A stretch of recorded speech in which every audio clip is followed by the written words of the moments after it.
I can't actually hit her. Take lightning, acid, bitch. And let's just murder him. Weak. Bam, bam. Alright, let's summon a fetish.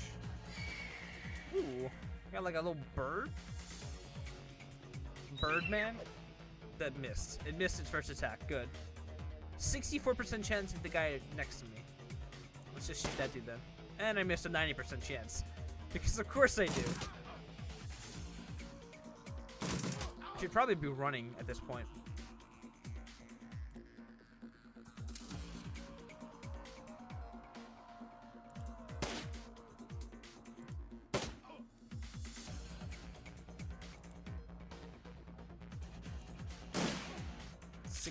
Damage, nice. And there's the 8 damage from my acid. Oh, he cleaves. He cleaves.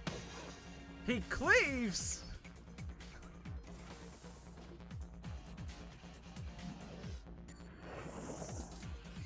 God damn, he cleaves. He hurts like a motherfucker. Defeats Pietzel.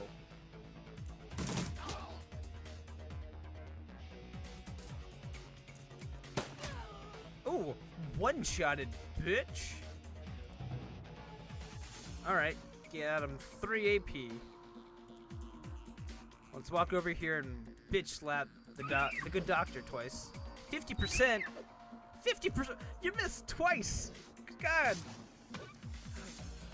He put acid on my bird creature thing? This motherfucker. First I need to reload.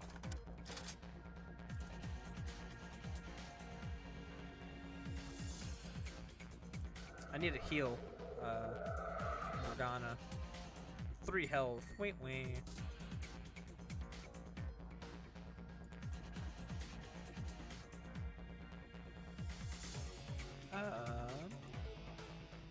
Oh, that's right. Their legs are fucking broken. I guess it doesn't really matter with this guy because we can just move the drones.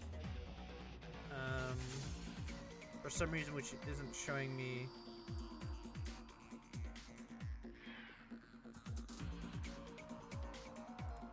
Not showing me any movement.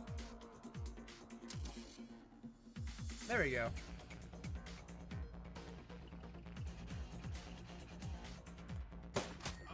Got him. Got my man. Hit him with a grenade. Ow. I'm stunned? Minus 1 AP per round? Nuh-uh, bitch. That's a 40%. Can we increase that any higher? 55. Let's go. Got him. Crit damage.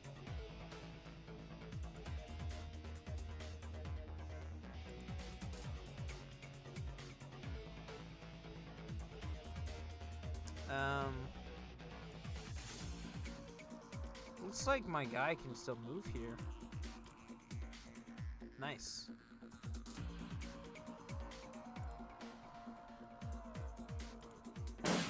And I missed.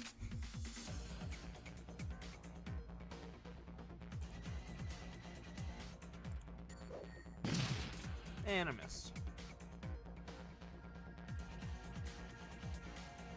I don't know if I can be reckless with these drones or not. And I missed. Don't hurt Shannon, you fuckwad.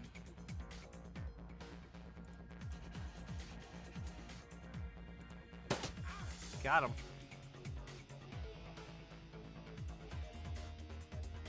No, I want to move behind the barrel. Behind the box. There we go. Missed twice. He has like infinite dodges.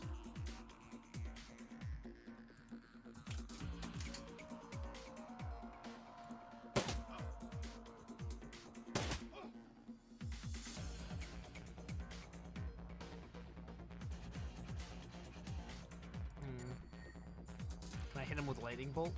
74% chance. Get fucked. Got him. Haha, get fucked.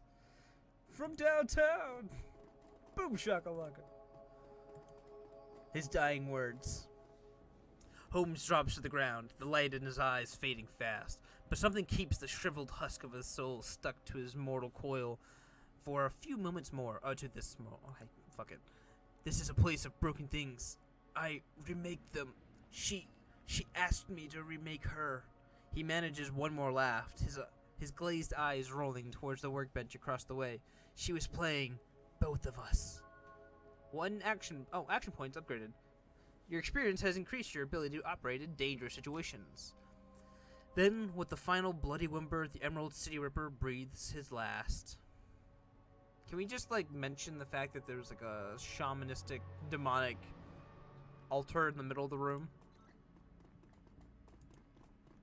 How much AP do I have? Like, 17! just a bit.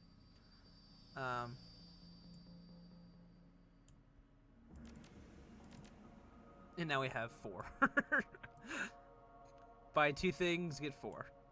I'll increase my chi casting, even though I don't have, like, any chi spells.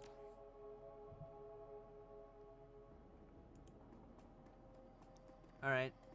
What's over here? Holmes' workbench falls somewhere between the corner slab and the medieval torture device. It is decorated with many colors of death and littered with instruments of that trade. To one side, there's a leather-bound journal stuffed with uneven pages. To the other is a P-O-C-sec? I don't know. Don't know what I'm saying. It's a small screen, still glowing. Beneath the bench is rolled sheaf of papers, held closed with a tied length of surgical tubing. He has paper tied with surgical tubing? Why? I kind of want to see what the fuck that is. Unfurling the large sheet of paper, you discover a diagram of the human female form rendered to an impressive level of detail. It appears the blueprints for making Holmes' very own monster. He's making a Frankenstein monster? Well, he's not making Frankenstein because Frankenstein was the doctor, but the monster of Frankenstein. Oh, it's a pocket secretary. Okay, that's what POC-sec means. Holmes is still logged in, granting you access to his currently loaded files. Prominent among them is a hospital report from a donor program. It lists the organs besides the names and vital statistics of the recipients. Your eyes catch a Sam Watt's name. God, I'm butchering the name of our dead friend. God damn it. Sam Watt's name besides the entry for liver. Also on the list are the Ripper's other known victims, along with several others who may have shared in the same fate. There's also a large sum of new yen, which can easily be transferred to your account. Thanks for the 4,500 bucks there, friendo. Investigate the workspace a little more. The bench has clearly played host to numerous bodies over its lifetime. It includes limb restraints as well as skeletal traction mechanisms. At this table, Holmes likely dismembered bodies, or quite possibly put them back together. The tackness of the blood suggests that it is used relatively recently. And in the journal? Leafing through the pages, you find a few unintelligible entries. Holmes may not have been a real doctor, but his handwriting clearly fits the stereotype. Hey-o. Stuffed in the few last pages is a copy of a disinterment order from a local cemetery with the grave's occupant marked as Melinda Watts. Melinda Watts? Is he trying to resurrect Sam's mother? Or is he trying to... Because Sam's mother committed suicide, right? Or she at least died. So, is Sam trying to revive her? Or is he trying to what?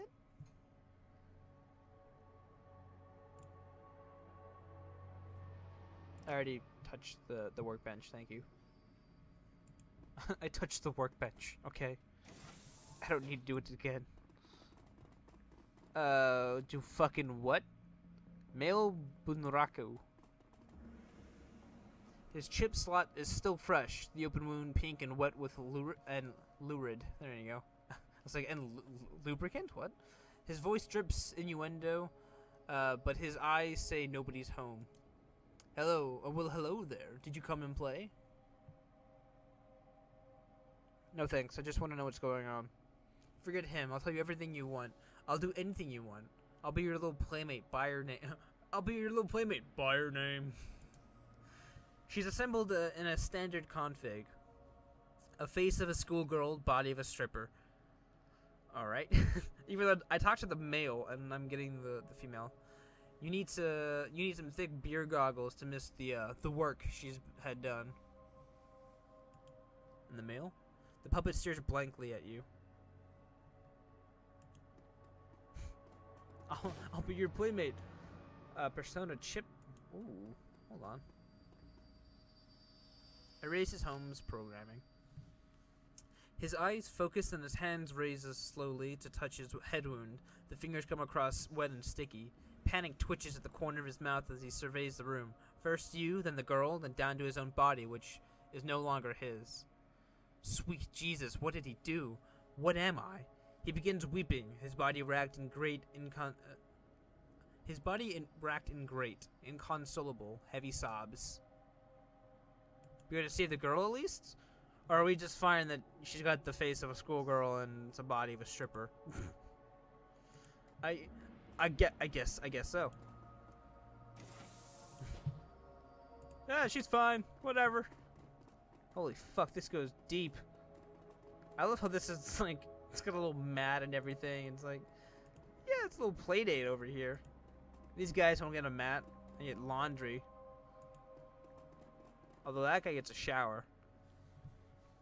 As you approach the exit, you realize that Shannon lingers quite a few steps back.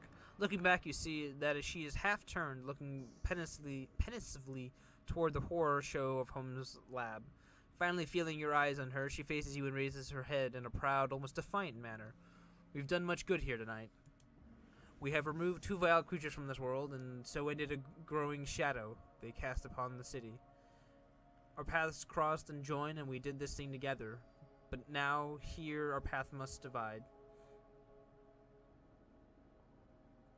I could sure use your help with what's coming. And I'm sure I could use your help with what I must do next. A distinct cry of pain echoes down from somewhere above, and the young shaman pauses to listen to the tortured sound. There is still much work to be done for both of us, but what must be done differs from each of us. I came here to find justice for my brother, and that has been done. His spirit can now find rest, but there are other victims of the Ripper, both alive and dead, who still struggle to be at peace. Many of them are here in this place, filling the halls with their torment. I cannot leave them behind. But the spirits have something else in store for you, a different path. You must finish what you've begun. You must confront the first evil that fostered the one we have just ended.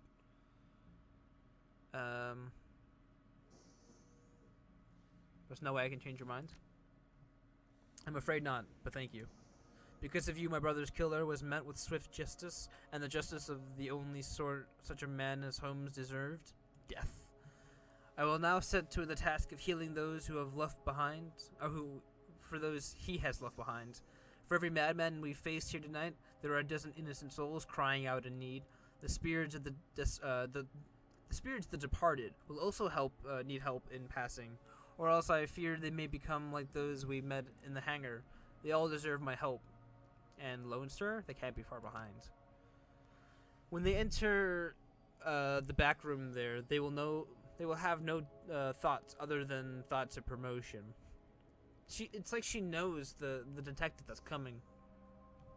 With the Ripper in hand, my brother will soon be forgotten along with all the other victims. But so too will I. They will not be a problem. Whether that's true or not, Shannon's confidence and very presence seem capable of making it true. Good luck to you, Belle. I hope you can find the same justice for your friend that I found for my brother. I appreciate that. Good luck to you, friendo. I don't know if we'll ever see each other again, but it was nice having you. Loose ends. The ride back to the Seamstresses Union is quite quiet compared to the pandemonium left behind at the Mercy Mental Hospital. Lone Star squad cars pass you on the road, sirens blaring, no doubt in response to the aftermath of your showdown with the late Dr. Henry Holmes. The Emerald City Ripper, the man who violently repossessed the internal organs of Sam and Jessica's mother, Melinda Watts. And although the killer is dead and his grip on the city is broken, it's clear he wasn't working alone. There are loose ends aching to be tied. The taxi returned to Red. The taxi turned onto Redmond Way, cruising past now familiar landmarks until the Seamstresses Union, in all its decadence, seedy glory, materializes between swipes of its overworked window shield wipers. Time to evaluate your next move. Evaluate. I wish I could speak English here. The Union is quiet this afternoon. The salarymen and wage slaves haven't migrated from nearby offices and suburbs to dabble in the exotic yet.